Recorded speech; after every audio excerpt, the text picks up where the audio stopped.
একজন নারীকে কিন্তু ধর্মের পথে আনতে তার অনেক সময় লাগে, কিন্তু নারী যদি ধার্মিক হয় সেই পুরুষকে ধর্মের পথে আনতে বেশি সময় লাগে।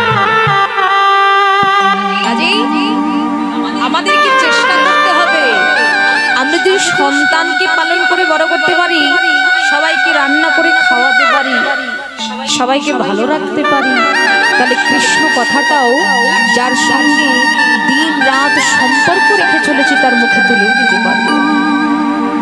দেখুন বাবা, প্রথম শিক্ষা আমরা কার কাছে পাই? একজন নারীর কাছে পাই। সেই নারী হলো আমার মা। মা যদি শিক্ষা ভালো করে দেয় তো সন্তানের শিক্ষা পাওয়ার সময় লাগে না। মা হলো আমাদের জীবনের শ্রেষ্ঠ নারী।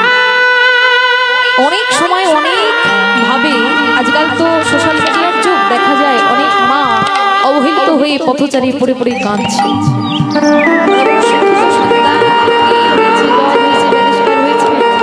তারা পর্যন্ত মাকে ভাত দেয় না, কাপড় দেয় না, ভালোবাসে না, রাখতে চায়। কেন বাবা?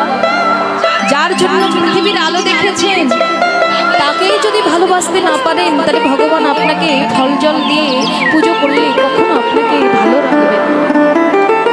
একটা কথা ভাগবত শাস্ত্রে প্রমাণিত আছে, জীবনে যদি কেউ শেষকালে অর্থাৎ মা বাবার শেষ জীবনে কোনো সন্তান সন্তুষ্ট স্বরূপে সেবা যত্ন করতে পারে, তাহলে ভগবানের সেবা তার।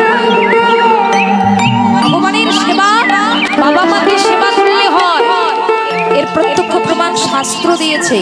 এটাও যদি আমাদের মাথায় না থাকে, তাহলে আমি বলবো তারা জগতের জ্ঞানী মূর্খ। যারা বিদ্যার কালির দাগ ভেতরে রেখেছে কিন্তু মনের কালিমাকে করতে পারে না, তারা কখনো কৃষ্ণ ভক্তি অর্জন করে কৃষ্ণ বলে দিন রাত ডাকলেও ভগবানের ভক্ত হতে পারবে না। যে রাধে। সেই বৈষ্ণব কবি লীলার এক প্রান্তে দাঁড়িয়ে লিখছেন, এই জগৎ জীবের নয়নে আনন্দে প্রকাশ করেছেন।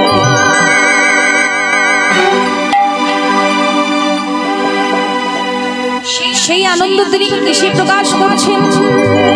আর চেয়ে দেখো, কিমা প্রীতি